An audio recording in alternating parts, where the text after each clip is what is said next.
So this machine's making parts for our ball lock plates. It's one of our older lines, one of our more successful lines, and something that we got to the market before anybody else. So we really take pride in this line, and we want to make sure every single part that comes off of this goes to the customer, no issue, and it works flawlessly. So we set up this machine to basically take measurements on all the parts as they're going through the system.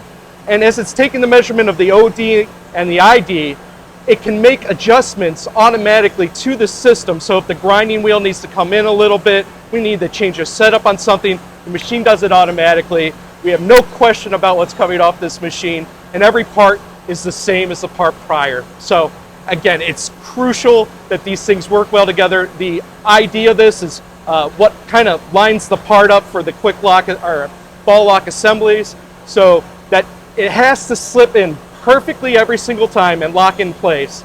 Again, repeatability is the key word here. Every part that comes off here went through the same exact process, has almost the exact same dimensions called out on it,